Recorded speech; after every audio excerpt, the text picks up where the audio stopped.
Kahalagahan ng Enhanced Defense Cooperation Agreement, iyan ang napatunayan sa isinagawang relief operations ng bansa, katuwang ang Amerika sa mga nasalanta ng Bagyong Julian, partikular na sa Batanes. Yan ang ulat ni Patrick De Jesus. Tumulong na rin ang MV-22B Osprey aircraft ng US Marines sa pagdadala ng relief assistance sa Batanes na sinalanta ng Super Typhoon Julian. Noong Martes dumating sa Pilipinas ang 15th Marine Expeditionary Unit na nangasiwa sa Osprey aircrafts, lulan ng amphibious assault ship na USS Boxer mula sa Lawag Airport na nagsilbing staging area ng relief items. Lumipad patungong Batanes ang mga Osprey aircraft. Ilan sa mga relief items ay galing sa US Agency for International Development o USAID. Ayon sa AFP, malaking bagay dito ang Enhanced Defense Cooperation Agreement o EDCA sa pagitan ng Pilipinas at Amerika na nakatuon din sa humanitarian and disaster response.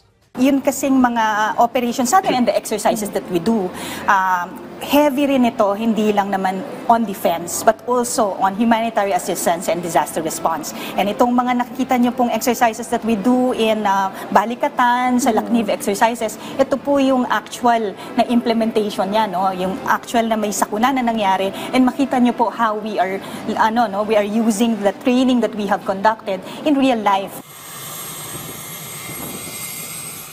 Patuloy rin ang pagtulong ng Philippine Air Force. Gamit ang kanilang Sokol helicopter, dinala ang karagdagang relief items sa Itbayat, Batanes, kasama ang mga tauhan mula sa DSWD na maunguna sa pamahagi ng cash assistance sa mga apektado ng bagyo.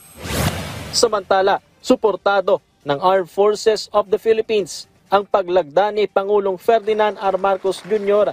sa Self-Reliant Defense Posture Act. Layo ng batas na palakasin ang local production sa bansa ng iba't ibang defense equipment para sa pagprotekta ng Pilipinas. Sabi ng AFP, bukod sa defense posture, makatutulong din ito sa ekonomiya ng bansa. Tiwala rin ng AFP sa kakayanan ng ating mga kababayan kung saan makakatuwang sa implementasyon ng batas ang non-government organizations, pribadong sektor at mga miyembro ng akademya.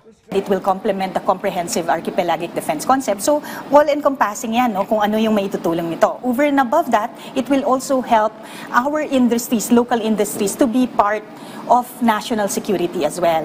And over and above din dyan, no, ang kaigihan din nitong batas na ito, nakakatulong to sa ekonomiya ng ating bansa. It will create more jobs. Patrick De Jesus para sa Pambansang TV sa Bagong Pilipinas.